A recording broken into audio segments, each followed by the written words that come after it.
the hate army Big troll. ups to Hate Army. Bro. Hate Army. Shout that out guy. to Hate Army. Hate. Good vibes to the Shout Hate out to Army. Hate. Shout out to Hate. Shout out Shout for out to hate. Hate. Shout out to Hate. Shout out for Shout hate. out for hate.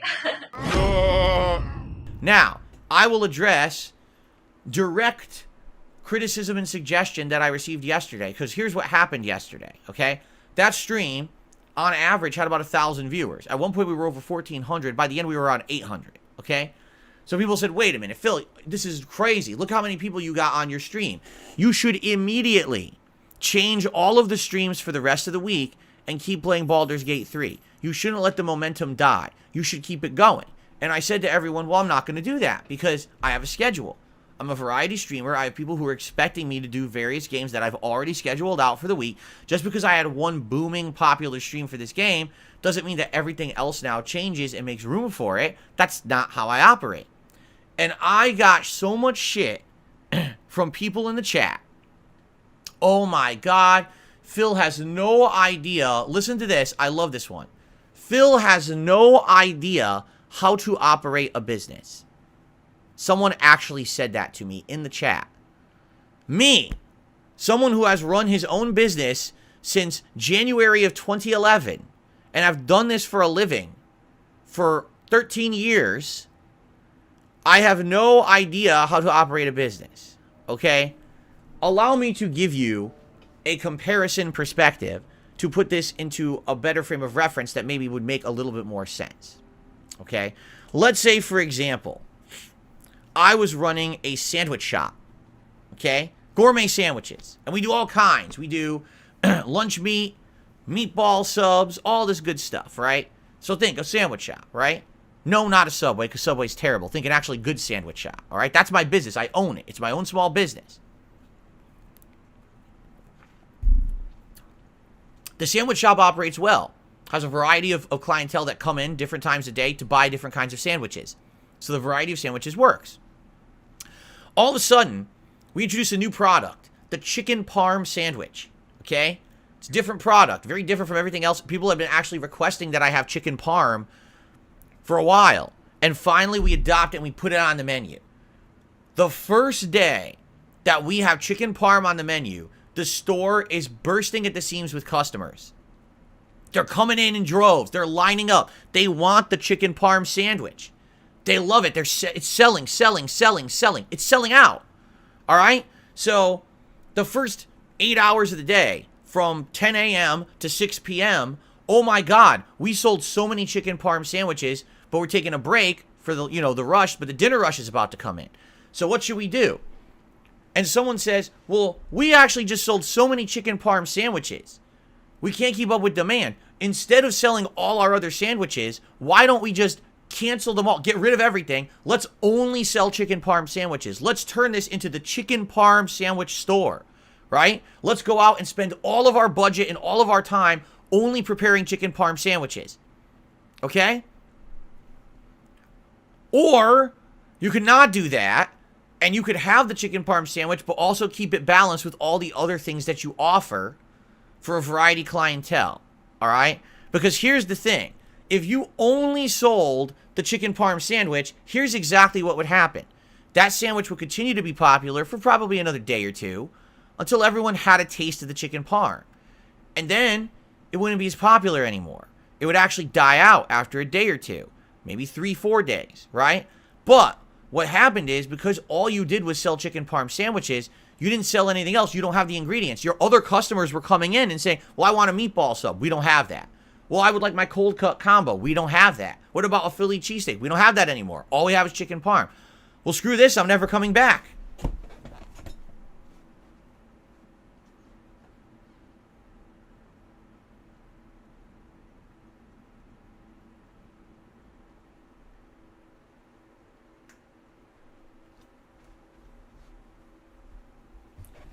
And so what would happen is all of your customer base who regularly come and support you would leave, because all you're doing is catering to people who only want chicken parm sandwiches.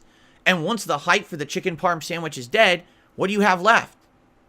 Oops, nothing. Because no one else comes to our store anymore because we ignored those customers. We didn't treat them with respect. We didn't basically say, hey, you're the ones who made us who we are. You're the ones who allowed me to have a successful business before the chicken park came along, right? It wouldn't make sense at all. That's called good business. Good business means to understand when you see a trend, yes, you jump on the trend and you take advantage of it, but you don't completely change everything you're doing to take advantage of a short-term trend. There's a difference between recognizing something that could critically important and importantly impact your business in a positive way and entirely changing the way you operate to take advantage of something that's going to be fleeting. Okay? So basically, here's the truth. This is sadly what most YouTubers do. All right? Jasper, you're very silly. I'm trying to tell a point and you're standing on my lap. And it's very hard to make a point when you're standing on me.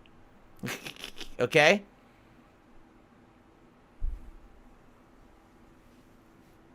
He's purring. So, here's the thing. Here's how all the YouTubers operate out there. Okay? Oh, there's a hot new game. It's the new viral game. It's the new Fall Guys. It's the new Among Us. It's the new Pizza Tower. It's the new whatever it is. Oh, we'll play it exclusively for a week or two. And then, oh, the hype's done, drop it. And that's what they do. Like, that's the formula they follow. They don't actually care about the content they're putting out. They don't care about the viewership. They don't care about putting out a good playthrough or something meaningful. All they care about is popularity, views, and money. So they play what's popular, and when it's not popular anymore, they drop it like a hot rock and don't give a shit about it ever again. That is very, very bad behavior. And sadly, what has happened is that all of you out there, and I'm sorry, this is true, all of you out there have basically been desensitized. You think that this is okay. It's not. Just because it's what the common YouTuber does, doesn't make it right, doesn't make it valid. These people are disrespecting you. These people don't care about you. They don't care about what you're watching or that you enjoy what they put out. All they care about is that it has that viral popularity to make that money for a few days, and then they move on to the next. How many people jumped on Baldur's Gate 3, played it for a week or two, and then never played it again? Didn't finish it. I would bet a bunch. Because they're all the hype behind it, right? And right now, probably the same thing will happen. A bunch of people, will be buying Baldur's Gate 3 because it won Game of the Year. They'll play it for a little bit, and then they'll drop it again. You know what I'm saying? So, this is why I'm different from other content creators. The fact that I'm here for 15 years and I'm still successful, despite the fact I'm not a virally popular YouTuber. I don't want to be. I don't want to follow the trend that everyone else does, that you jump on the popular game, you play it for a week, then you drop it like a hot rock. I don't want to do that. I want to make meaningful content for you. I want it that when you come to DSP Gaming, you know that if I started a game that I like, I'm finishing it. You can casually watch it from start to finish at your own leisure. And then, if you enjoy the playthrough, hopefully you would support the channel, right? As opposed to, oh, look, he's playing the same game as everyone else, and so let me just watch it for a couple days, but then know that he's never going to go back to it. Because that's the kind of YouTuber he is, right? That's fleeting popularity. That doesn't mean anything. You know what that means? That's completely worthless content. That content can be watched for a week or two, and then it's not pertinent anymore. Because they didn't finish the game. Because they didn't try to make something meaningful for their audience. They don't even care about their audience. They could give two shits who's on their stream. What they care about is this. That's not what I'm here for. That's never what I've been here for. Since the day I started making YouTube videos, I never intended to make $1 making YouTube content. I wanted to make content that was funny, that was meaningful, insightful, honest, different. That's who I've been since day one. Why people still don't understand that, I don't get it, right? Right now, if I played Baldur's Gate 3 all week long, undoubtedly the streams would have had good views. Now, it wouldn't have had as many views as the first stream. I doubt I will ever get 1,300 viewers for Baldur's Gate 3 ever again. I'd be lucky to get 500. Seriously, I'd be surprised if tomorrow when I play it again, we get 500 viewers. Okay? But likely we'd have more viewers, more support, everything, for about 2-3 days. And then by the time that it's day 4 of me just playing Baldur's Gate 3, everyone will be upset who's a regular around here, right? How many of you who are regulars in the chat right now would want to watch Baldur's Gate 3 for 4 days straight with no other variety. Just clear the schedule to just play Baldur's Gate 3. No Street Fighter, no RoboCop, no late night chill streams of Like a Dragon Gaiden. No React show. Just keep playing Baldur's Gate 3. Correct?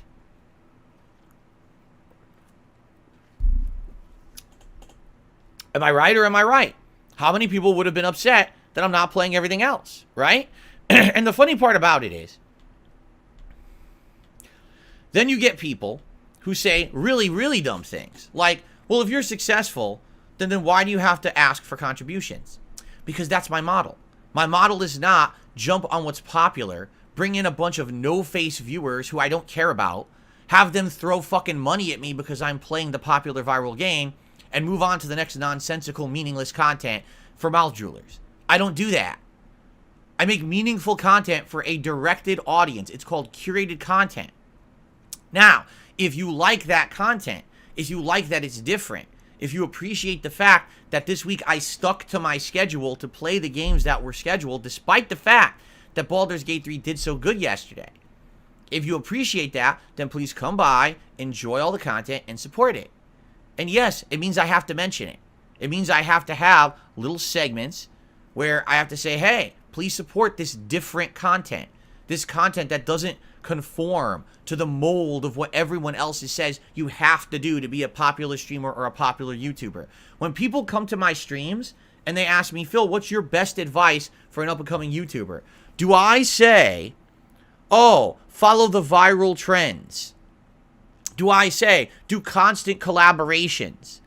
Do I say, hold, cheap, kind of really flash-in-the-pan giveaways, right, to try to get artificial popularity for your content? Do I say, try to, censor everything you say so you sound like you're the nice guy? You know what I'm saying? I keep going. How many things can I say? This is what every popular YouTuber or content creator does, right? How many of those things do I do? 0.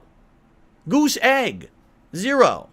I strive to be different because I feel like my style is better. And I should. When you are someone who has your own business and you put out a product, you should feel that your product is superior to everyone else's.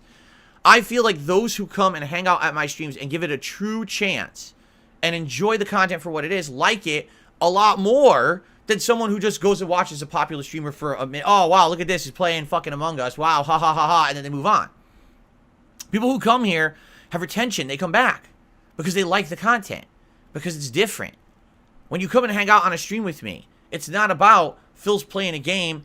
It's about Phil's hanging out with the audience, right? There's some exceptions. When I'm playing multiplayer games, that's not possible. But for the most part, when I'm doing a narrative-based game, a game like tonight, when I'm playing a game like a Dragon Gaiden, that stream's a late-night chill stream. It's mostly about interaction with us, right? And really, the game takes a back seat. Those big-time people can't do that. Because what they've done is they created a formula where they only play insanely popular stuff to make money, and they have absolutely no meaning to the content they do. It's just ha ha ha, quick laugh, quick jab. Means nothing. You will never watch that content a month, 2 months, 10 months from now because it means nothing. It was only pertinent to the moment when that game was a virally popular game. I can play Baldur's Gate 3 now. I can play it next month. I can play it in 5 years, and the playthrough will be just as pertinent as good, as opposed to one of those people playing it, and it's only pertinent when the game's hot and new, and then no one cares anymore. Do you see the difference? But a lot of people don't get that, or they simply put, don't want to admit it, because then that would mean that I'm actually doing something right. And let's face it, the internet doesn't want to act like I'm doing something right. They like having me as their whipping boy. That Phil is the worst content creator. He makes all the wrong decisions, right? That way we can keep our memes going. All our toxic, negative memes can continue.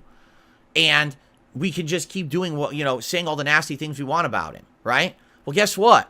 I'm here after 15 years because I do things differently. If I had tried to be like everyone else, I would have went out of business years ago. For 2 reasons. Number 1, because I'm not the young spring chicken anymore. Dude, I'm 41 years old. People are going to watch a 20-year-old do that kind of content. They don't care about a 41-year-old doing that kind of content. They don't. I have to differentiate myself from everybody else. You understand? That's number 1. Number 2, I would hate making that kind of content. I don't like making momentary, flash in the pan popular content just to make money. I hate that shit. You understand? I absolutely, positively hate it. I don't like that. I want to be making content that for me feels meaningful. You understand? Like, I want to feel like when I work, when I'm done and I turn off my stream for that day, that people got something out of it. And it wasn't just a cheap laugh, but maybe there's something insightful that happened. Maybe they actually felt like a part of a community. Maybe they had a fun interaction with me, right? You know, yes, it could have just been a laugh, but it's not just that laugh because someone was playing a virally popular game, but instead because there was genuinely something actually funny or interesting that happened.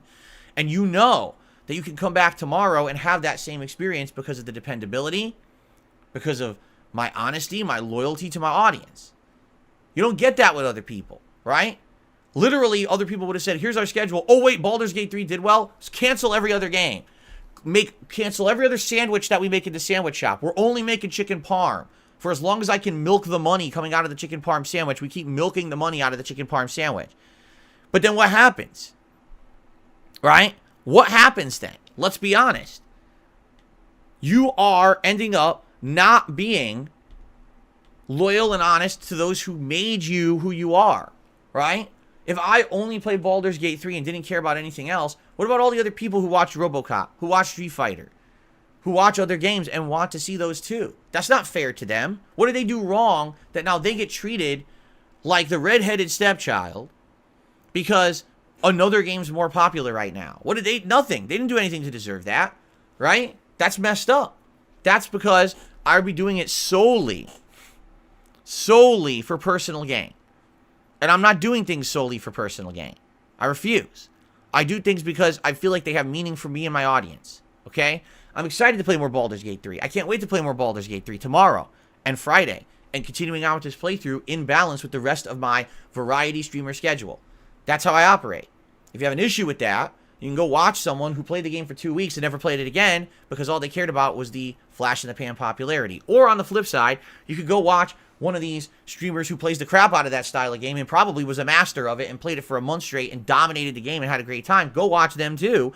But if you want a true, honest, first-time experience from someone who has no prerequisite knowledge of the series, of D&D, of Baldur's Gate, who only game I've ever played was Divinity 2, didn't finish it, and if you want to see all the foibles and the mistakes I'm going to make and me arduously learning this system and having the opportunity to actually interact with me and help me out to understand how this game works, and if you want to be a part of that awesome process, no matter how dozens or hundreds of hours it ends up being, and you're okay with waiting for the content because the content's good, it's genuine, it's meaningful, it's not made to print money for me, it's made to have meaning for the audience. If that's what you like, then by all means, subscribe to the channel, come back when I play the game, and enjoy with me. That's the difference between Phil Burnell, Darkside Phil, and DSP Gaming, and everyone else out there. Right? And that's why I'm still here, successfully running a business after 15 years. That's why, with only, there's a lot of viewers, 580 viewers on my stream, I can still operate a successful business. This is why. Because I'm not like them. I don't get it. Phil has so few viewers. How does he make a living? I make a good living because people like me and my content. Despite all the nonsense people say about me, they're all fucking wrong. They don't get it because all they care about is what they have been conditioned to think is the right way to do things. It's not. There's more than one way to do things in life. My way works and actually works better than those who are constantly dependent on waiting for the next viral sensation to hit. Because when there's no viral sensations to cover, guess what happens? We got nothing to do today. It's a boring day. So now we got to talk about drama. Now we got to cause problems. Now we got to be assholes because we need content today. I don't need to do that ever. Ever. I always have more than enough content to put out for the internet because I don't make shit. Get it?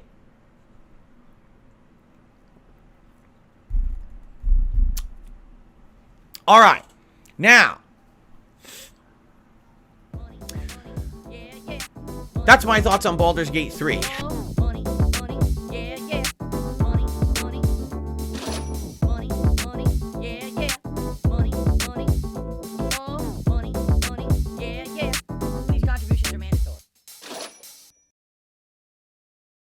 Typically helps me more than anything.